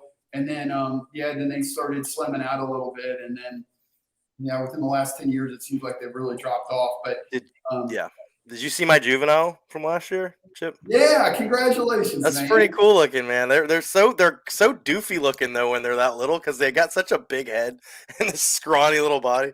It's just funny looking. I was like, oh man. But obviously, it was on spinning too. I wasn't expecting a tiger, but granted, You're gonna get another one too. Hopefully, you'll catch it. I hope so. This year, I want to get a bigger one. Yeah, absolutely. I've said that before. Sandbar sharks will go up and out. I always joke around, like some will go up, some will go out. Because I know people that go offshore, in the colder weather, and have sent me pictures of what shark. It's always a sandbar, big sandbar. Most of our sharks go south. We don't have a lot that go north. I'm trying to think. I guess sand tigers and the great whites are the only ones that come from the north. I think the rest of them. Well, if you talk about some of the smaller species, like the dogfish. You get. I haven't caught a dogfish in so long. That's so wild. You got one, man. Yeah, we got one ahead of us, though. Yeah. Our water, I guess, just doesn't get cold enough for them to come down now anymore. Yeah, there's so many species of dogfish. It's ridiculous. So sand tigers. Sand tigers should be here now. Sandbars should be here now, obviously. Probably, I don't know. It's been cold the last couple of days. Granted, it's a cold week. Yeah, I know. That's what's frustrating, but that's so the sand tigers, the great whites, the sandbars. Some of them will go north. What else? And the dogfish, obviously. And then obviously we have our black tips, which go south. Massive. Yeah. It's always a story every year, and it drives me nuts, man. Every year it's like massive school of sharks off of Florida, and it's like, they do that shit every year. That's a cool drone footage, though, and obviously for media aspect, that's like it's such a large group of sharks that people are like, oh my god, it's February, isn't it? Yeah, it's February. Yeah, and it's always Josh, Black Tip H. He always catches them or something. He always spots them. But isn't it wild though? They all come up here and they don't school up when they go back. No, yeah, Like, it's I think weird. they go back on their own. They all go back single women and single men. But when they're coming up, Maybe they're all tired of each other. We've yeah, been traveling too long together. I'm out. Yeah, it's so crazy, Never man. doing this again. See you next year. I think it's just so funny how each species are different. Like, I love it. I feel like lemon sharks seem to handle catch and release very well. I've never had an issue with lemons. Lemons are feisty. I'm telling you, but diving Lemons with are lemons, assholes. Let's they're just like, say that. no, they just like sit there. You can go right up to them and lay with them and hang out. Maybe under the Diving with water. yeah. when you're Emily, diving with these different species, I've dealt with Emily, lemons, reef Underwater, trapper, yeah. hammerheads, tiger sharks, bull sharks, all at the same time, and they all have different behaviors. You all have to treat them differently, and you all have to. They're so different. It's unbelievable, and they're predatory. Like it's just so cool. Their curiosity, and then you can I was diving with. The 6 bull sharks, and there were 3 females. One was the alpha female, and she was large, and she was pushing all the boundaries. She was circling me. I had to chase after her a couple of times because she was getting way too close for everybody's comfort, and I'm comfortable with them. So I was the one who was kind of the safety there. And so it was just such a cool thing. I just love being involved with all of their different types of behaviors. And then we had some of the juvenile male bull sharks too, and they didn't come anywhere near us until she was completely gone. When she would leave the circle, they would come in quickly, and then they dart back out because here she would cut. It was just so cool to see the differences in the behavior just with that single species, and then trying to figure out all the different. I don't know. Sorry, I didn't mean to get on that rant, but no, you're good. Keep going. It's funny. It's different. Yeah, It's different in the water versus catching them. They're just personalities. 100%. Completely different. That's why Like I the lemon like doing shark. it all. I enjoy it. I dive and swim with sharks. I dig and dive for fossils. So I find megalodon teeth. This is my biggest one that I found the other week. I'm going this weekend to go down to dive for fossils on this coming weekend. I do that all the time. And then I also go to Charleston and I hang out with Daniel and fish and tag. So I try to do it all with all types of sharks. And I'm trying to get into more and more stuff because I have a marine biology degree and everything. It's just I don't have a job as a marine biologist. Yeah, she's just traveling the world. Yeah, I'm hoping that semi-spoiler alert, I'm not going to say who it is, but I'm hoping this opportunity coming up for me to film with somebody is gonna be.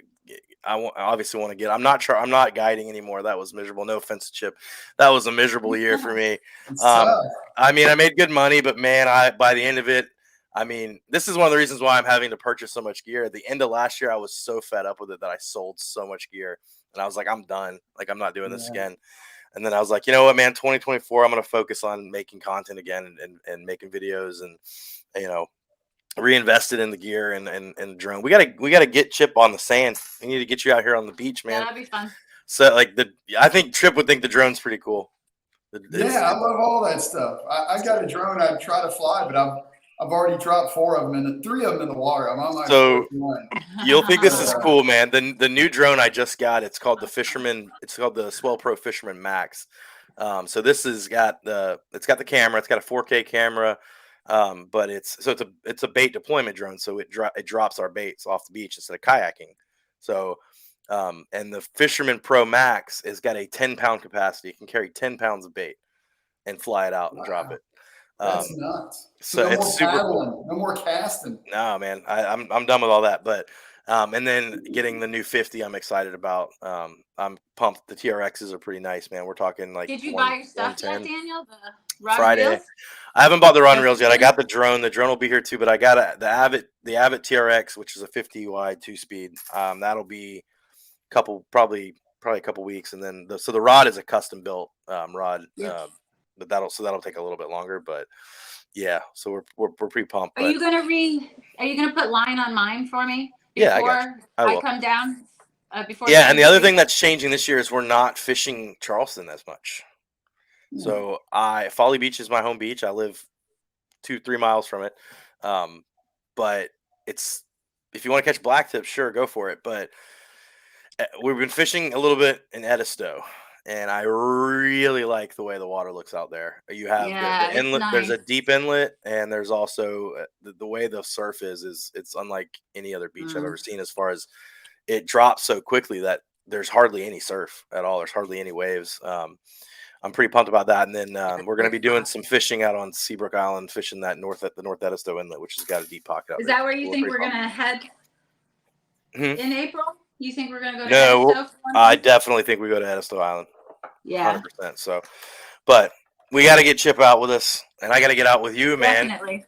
Yeah. Anytime you come down here, want to hang out, grab a drink or anything, man. If you're in the area, give me a shout. You too, Emily. Anytime you're down in my neck of the woods, feel free Heck to. yeah. What are you? How far is Hilton Head from Charleston? It's like 2.5. Is it really? It's farther than Columbia? I just drove Columbia yesterday. That's what I only know because I go to Hadrell's a little bit, and then I go. My dog goes to that. You guys have like the best vet clinic in like the region. Yeah. The Charleston Veterinary Referral Center. So we go up there. Oh yeah, I know exactly where that is. Yep. Mm-hmm. Yeah. Next to the Zaxby's. Yeah, it's over there. Yep. Something Ferry Road. Bees Ferry. Bees Ferry, that's it. Yeah, you're off Glenn McConnell and Bees Ferry Road, yeah. I've turned down that road with tears in my eyes, praying my dog was going to make it. There's a lot of good and bad memories at that place. Yeah, absolutely. I'm the same there, yeah. Yeah, man, we'll have to get something going. We're fishing April 20th, I think, with April 20th and 21st with Tender Creek Outdoors. We're fishing with an apparel company. They're an apparel company, right? Yeah, so we're fishing with them. Yeah, but they also fish. They also do hunting, and they're outdoor. It's an outdoors brand type thing. So we're gonna be doing that. But yeah, they're two nice guys and stuff. Yeah, they say because I go live on TikTok a lot, so my content, my 40 page is a lot of fishing and sharks, and so whenever I go live, that's all I get a lot. So they came in my live a few times and stuff, and then they figured out that I was fishing with him and stuff. They're like, "Oh, can we come out?" And I was like, "Yep, no matter what, yeah."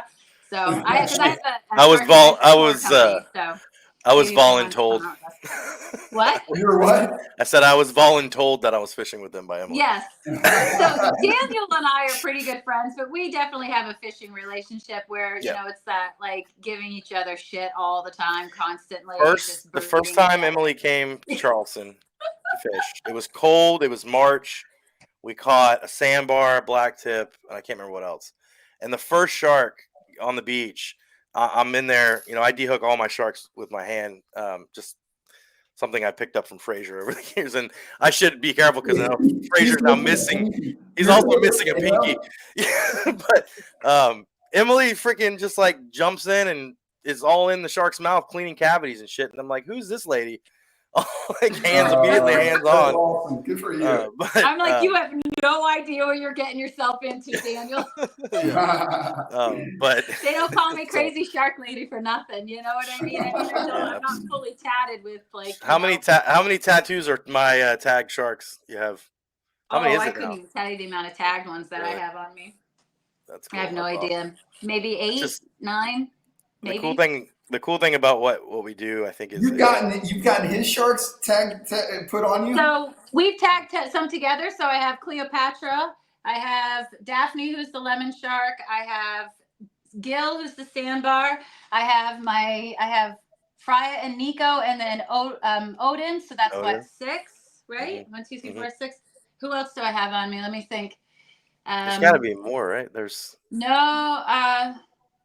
no, maybe that's it. That might be it, yeah. Yeah, no. Nope. I have 2 fine tooth.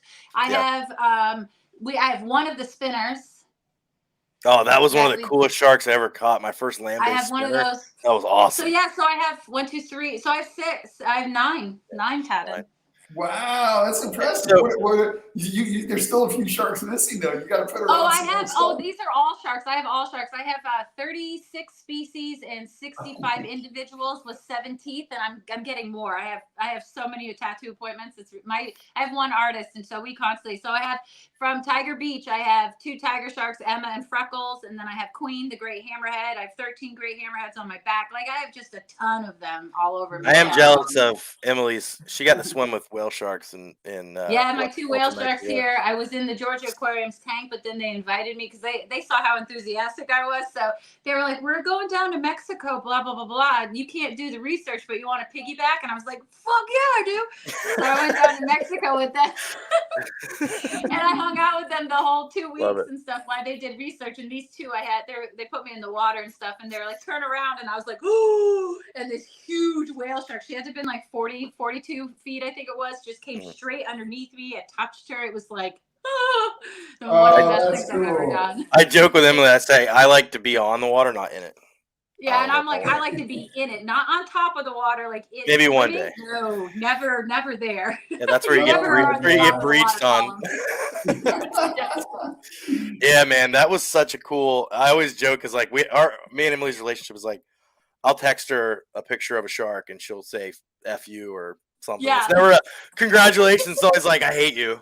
I'm like, yeah, there's another throat punch coming. Yeah, the spinner, man, probably one of my favorite. The spinner was cool. Yeah, Well, you gotta maybe do this for a living. The fine tooth though, the fine tooth was really cool. I've never even seen one of those before. They are really cool looking sharks, and they have a really cool coloration to them.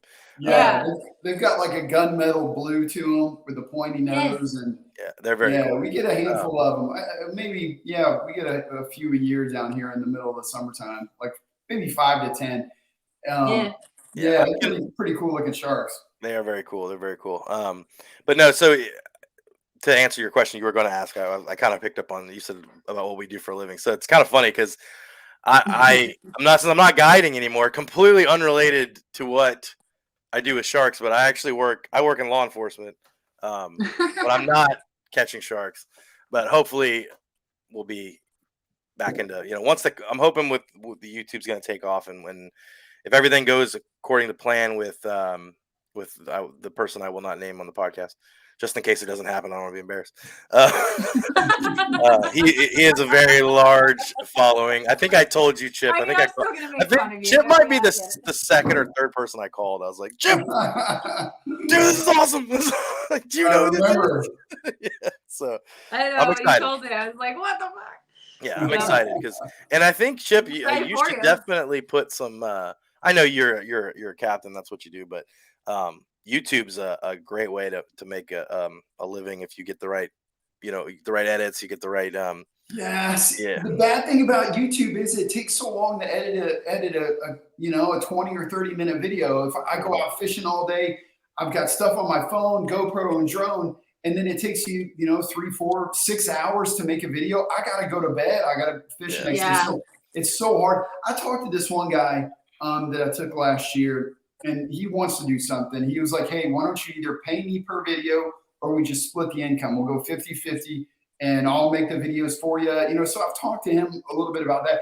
So even just doing like an Instagram post or like a Facebook post or something, because, I am like super secretive on where I fish and where I fish. Like everybody in the summer knows, everybody sees where I catch hammers, tigers, and bulls and stuff. But when it comes to the great whites, nobody's seen me. I've been taking the same crew, and then the people I do take, they have to sign a non-disclosure and non-compete and stuff. So, I'm so secretive to that sort of thing. So it's so hard to turn all that material over and say, okay, make me a video, but promise me you're not going to say anything. And make sure that doesn't go in. Make sure that piece of land doesn't go in. You can't have that, and you can't. And just doing this for a living, I can look at it. I can't do this in Florida because I don't know the water in Florida as well as I do here. But any video, any fisherman can do this here. If you look at the water, you can tell how clear it is. You can tell the distance offshore you are by just looking at the video. Like somebody sent me a video of a great white swimming around the boat. And I'm like, I bet that was about 40 miles out. That looks to be, it's not quite 60. That's not stream, but that's inside. And it's so it's hard to turn all that material over and trust somebody to, post stuff. And so what I'm getting at, even like the Facebook and Instagram, like I study every little pixel to make sure there's nothing recognizable in the back, unless it's like summertime with the lemons and stuff. That way, I've never seen one of Chip's white sharks in green water. Just saying. There's a couple. There's one called Mallory. Really? In like super, super dirty water. Oh, really? Yeah, like really, really. I got Mallory in like a foot of water. I mean, foot clarity. I mean, it was like river water. So there's been a couple of sharks I've posted. Okay. So I'm trying to throw them off, man. Yeah. So but I don't know, man. I'm just so lucky. I was, just trying to be the first person to catch a great white here, and then it just started snowballing, getting more and more and learning more. But just thinking that there was only one or two, and then the fact that we have thousands of them out there. I mean, it makes you wonder what else is swimming out there in the wintertime. How many? And there was one. I could just go on and on with stories, but interesting, like the wintertime thing. Yeah, definitely fascinating. Now that we have our well, I don't have the boat, but my buddy who's captaining our boat, like we have access to that. So I'm interested to see. I don't know. My thing is, I don't really want to go catch a white shark. I just want to see one. I want to go out and chum and see one. That's the big I get that call a lot. Here's the bad thing about that is, I guess, I got some friends, neighbors and stuff. I want to just see one. I don't want to catch one. Now, I believe you, Daniel. That's what you think. And you just want to see one. But it's impossible to walk away. I've never done heroin or meth or anything. But you can't walk away from it. Once you see one, you can't say, okay, I'm good. You got to go back because you want to see if there's a big one. You want to see another one. Yeah. You can't shake it. And that's why I've been so careful on who I take and what I post, because it's impossible to lie to your best friend. It's impossible to lie to your brother. Sharks are addicting. Yeah. Anything to do with sharks is addicting, whether you're getting teeth, whether you're fishing, whether you're tagging, whether you're diving. It is constant. Anything to do with sharks is so addicting, and people don't get it until they actually start doing it. And once they start doing it, they're like, oh my God, I got to see another one. Now I just want to see this. I'm okay with just getting one tooth. No, you're going to constantly keep going. I need to get bigger. I want to get bigger. Now I want to see this species. Now I want to dive with that one. Now I want to catch this one. Now, it's constantly going. That's how it is for me, at least. It's that way, Emily. It's that way with a lot of the sharks. Like when I go out and put somebody on a tiger or hammerhead, they want another one the next year, but even bigger. And then when you start catching great whites, it's like it's just nothing somebody can walk away from. All the people I've taken, they got to go again and again. Are you kidding me? If I ever see a great white, do you think I could ever, even if I was a normal person, would never be able to walk away from that just one time? I'd be like, are you kidding me? I'm going to pay you tomorrow. We're going out tomorrow, right? And then here's the trouble with that, though. The trouble is, it's once you learn how to do it, once you go out with me, and you guys are water people, so it's very easy to figure out. Once you go out and you see how it's done, you can duplicate it. And it's very hard for a person to go out and see how it's done and then drive down to Jacksonville, Daytona, Myrtle Beach, wherever they're from, and say, I got it. But I'm not going to do it. It's impossible. You can't do it. It's almost like saying there's $1 million sitting right off your coast right now that you can go get, but no, we're going to leave it out there. No, you're going to go get the damn thing. You're going to go get it. Yeah. So it's and the tiger sharks taught me so much where, I took, people out for tigers, and I was, taking some film crews out and stuff. And then next thing I know, they're doing it on their own, and they push me to the side and they go out and catch them. So those tigers taught me, and the oak search was another good lesson. I mean, I can't stand those guys. They're the worst shark organization, around. Is that bad? Me and Emily get into this all the time. I mean, it's terrible. I tagged the first 12 tigers on that shark tracker, and it's amazing. It's so amazing. When I first started tagging sharks on their shark tracker, it was like, Chip, make sure all media calls us. Okay, if you get any calls about media, make sure you send it all to us. I'm like, what do you mean? You're like, we don't want you talking. Make sure they talk. I'm the one out there on my own dime. They're not paying me. I'm doing this voluntarily to go out on my boat, my fuel, my tackle. The only thing we're using is your spot tag, and it's making world news, and I'm not allowed to talk to the media. And so I did that a few times, and I was like, what, screw it. I'm working too hard. They're making millions of dollars. So I started talking to the media, and then the more I've learned, the more I realized, this isn't about shark science. This is about making money and the publicity so. And then I figured out the great whites here. Once I caught the first great white, I remember Chris Fisher was like, hey, congratulations, Chip. I think it's awesome, but no offense, but he probably didn't even know he was hooked. I'm like, what? I fish for a living. You don't. You guys are out 6 weeks a year. I'm on the water every day. Like, you're gonna tell me I don't know? Yeah.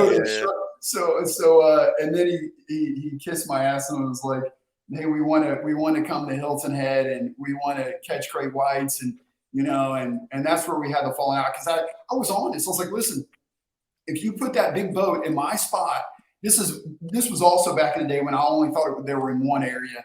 And I was like, you put that boat in my spot, the whole world's going to know where it is, and you're going to turn it into a circus. Like, there's going to be multiple boats out there. We were arguing. I was like, also, you can't haul these sharks out of the water. You can't haul a 2,000 or 3,000 pound fish out of the water. What do you mean? I was like, wait a second. It's illegal to pull a Goliath grouper out of the water. It's illegal to pull a bull redfish in federal waters, out. I'm not allowed to pull billfish out of the water, or tarpon out of the water in Florida. But you guys are hauling 3,000 pound fish out of the water. And you think they're going to be fun? I've seen the videos with blood leaking out the anus. Like, that's not good. I think you can pull out of the water. That's where I'm going to retract my statement when I said that the sharks are very tightly compact. When you're looking at a shark like that, no, that could cause damage being hauled out of the water. Just so I could disclaim everybody so nobody comes for me on that. Yeah. When you're pulling out those large sharks like that. Listen, Emily, I do it. Like, I pull black tips out of the water. I'm not pulling lemons or bulls or anything enormous out of the water. They're shaped changes, but like black tips, bonnets, sharp nose, that sort of thing. It doesn't have an impact. The thing doesn't weigh thousands of pounds, but sharp nose might go on a hook. I mean, they've had fatalities. They've had fatalities. They've been kicked out of states. They've been kicked out of countries. And, so I'm not a fan of that organization. But I learned my lesson. It's just like when I fish shark tournaments, and I learned my lesson. People make mistakes, and you just make sure you learn from it. And it sucks. I got them actually. They're going to do an expedition here shortly, and I just hope they don't come back to Hilton Head, because if they kill one and it washes up on my beach here, guess who gets the finger pointed at him?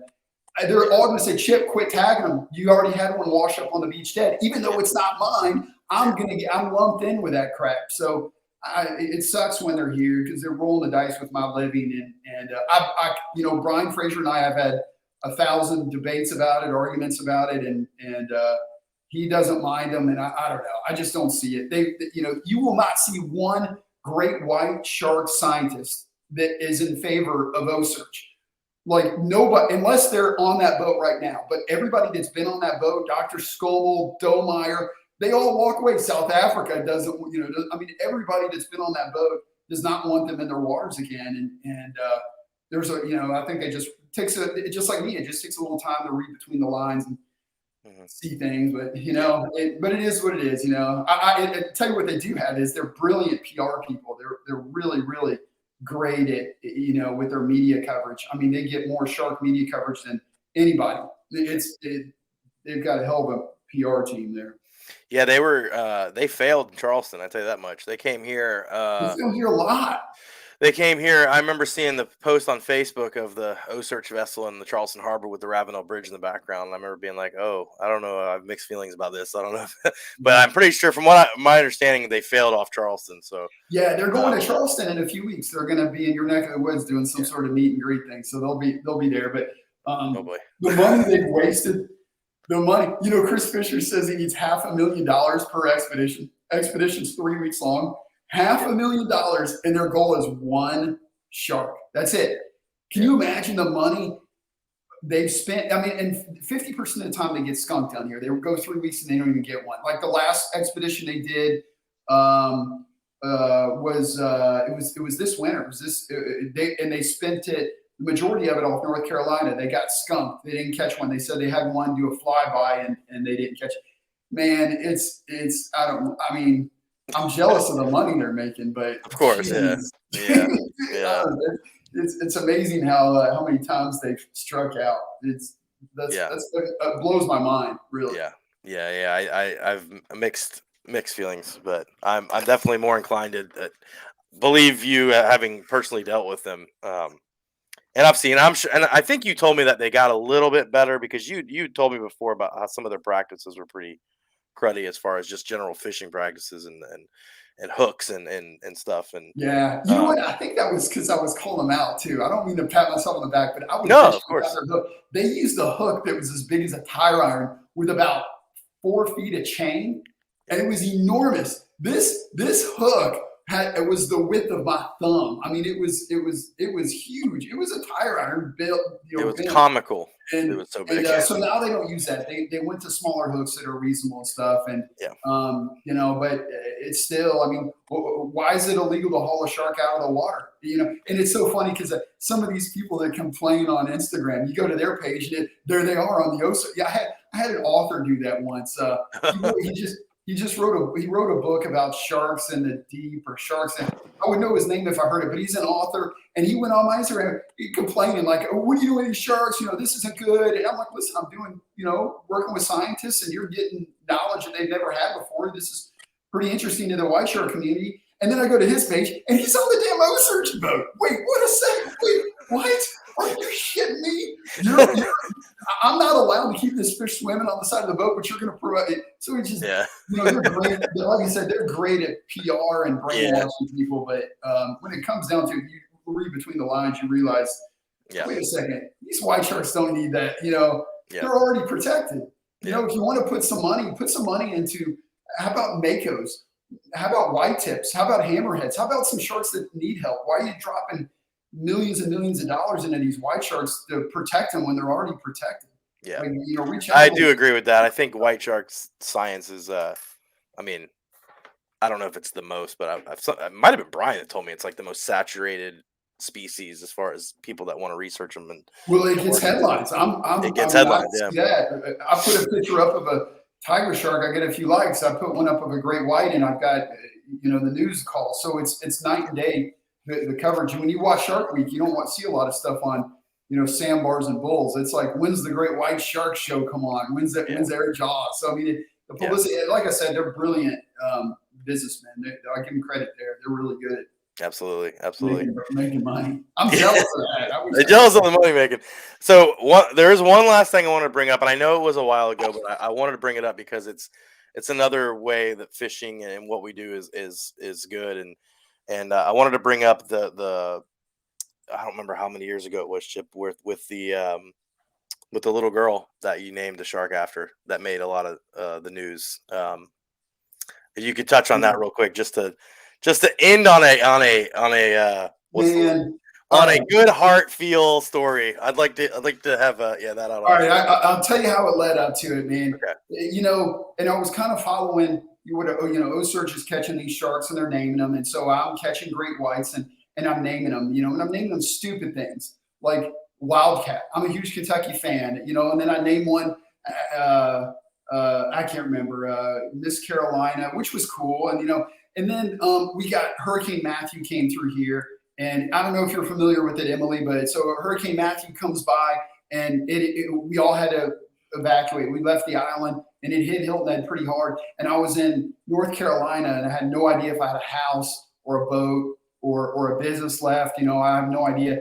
And, I wake up in the morning and I look at my phone and I see just pictures going, a few pictures and how level Hilton Head is, and boats in the trees and a boat on the runway and just wild stuff. And I got this text message from a customer, and it was a customer I had never even taken before. And she said, hey, listen, I'm seeing this on the news and we had you booked for tomorrow. And I'm going to go ahead and just send you the money because I don't know if you need it or not, but I'm just going to send this anyway, even though you're not going to take this. She sent me like $800 and just out of the kindness of her heart, just never even met this girl before. $800 is not giving me $20. So I saw that and it brought tears to my eyes. I was like, I can't believe this woman just is sending me full price. And because just on the thought of maybe I don't have anything.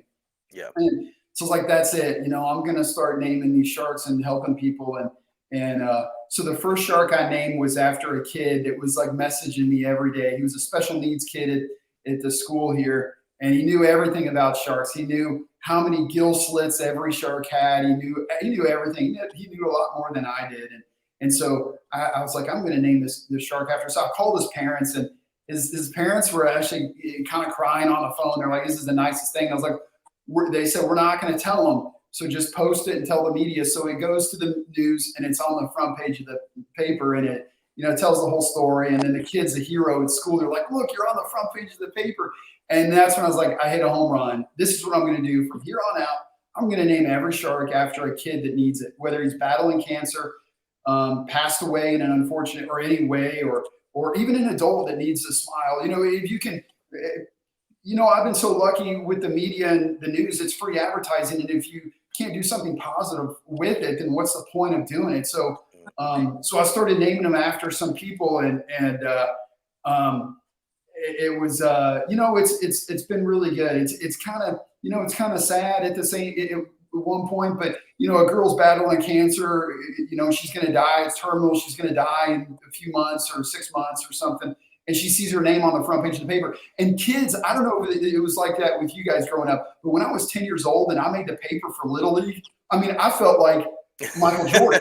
It was like such a big deal. My mom has a scrapbook of all of my newspaper clippings from sport. Yeah. I mean, still to this day has a whole scrapbook of all of my newspaper clippings. So yeah, I totally get it. Yes.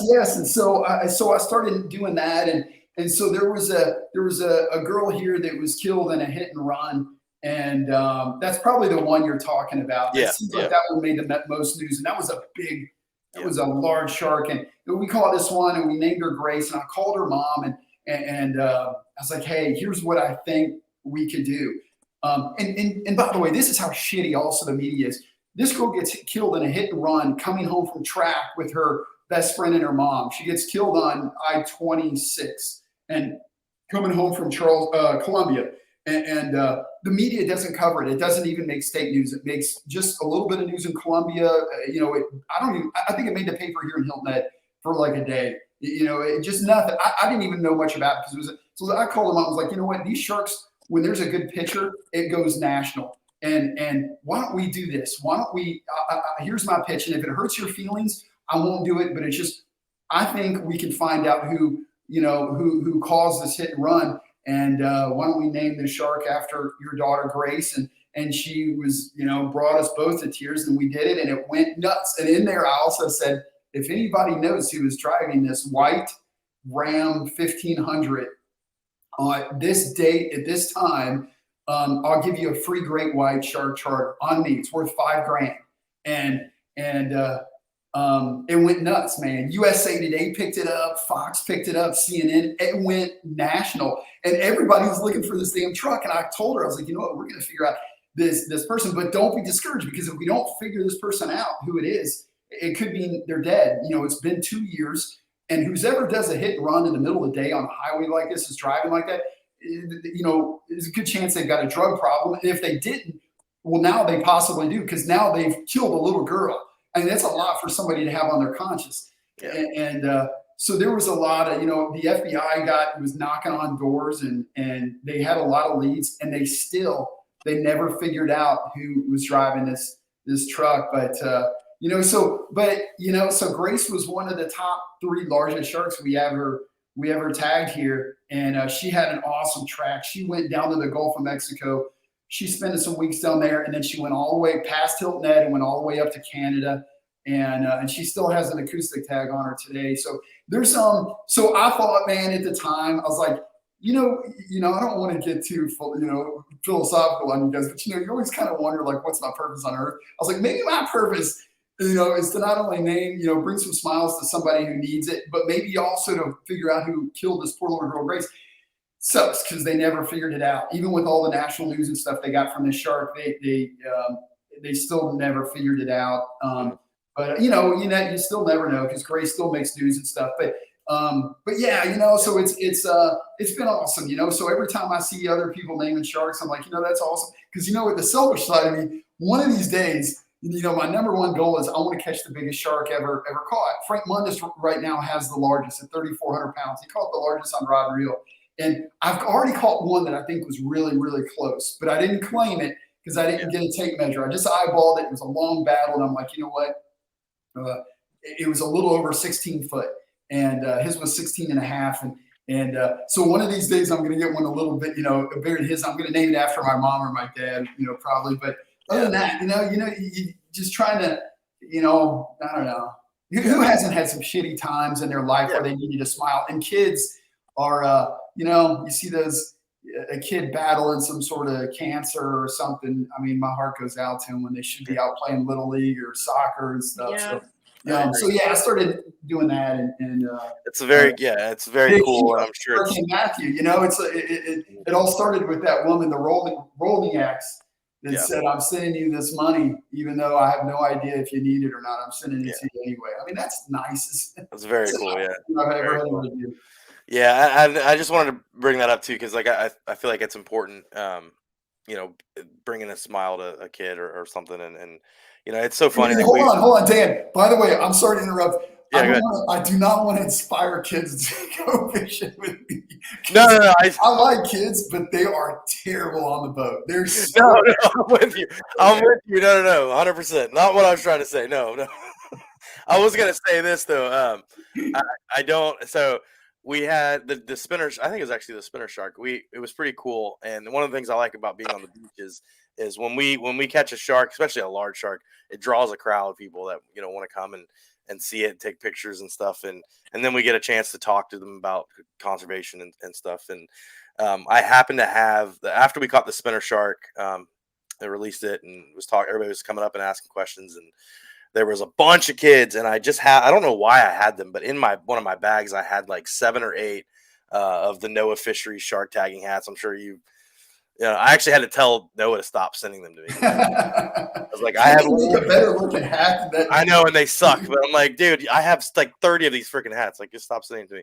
But I gave them out to all these kids, and they just thought it was the coolest thing ever. Because shark tagging logo on it and everything, and so that was pretty cool. And then you get to talk to them about sharks, and then that's something that they'll take with them, hopefully wherever they're from, if they're vacationing here or whatever, and just inspiring that love for sharks. And I always talk about how everybody wants to protect the cute sea turtles and the koalas and all that, but the fear aspect from sharks, and that's one of the reasons why we have the podcast name the way it is, because they're amazing animals. They're keystone animals. We need them, obviously, and we need people to fall in love with sharks. And I think any chance we have to interact with the public, whether it be through charters or what we do on the beach or Emily does in live streams, is important. So I appreciate what you do, and yeah, man, I'm glad we were able to get it worked out. And I know it was kind of spur of the moment. I was like, wait a minute, I don't have anything to do. I'm going to text Chip and see if he wants to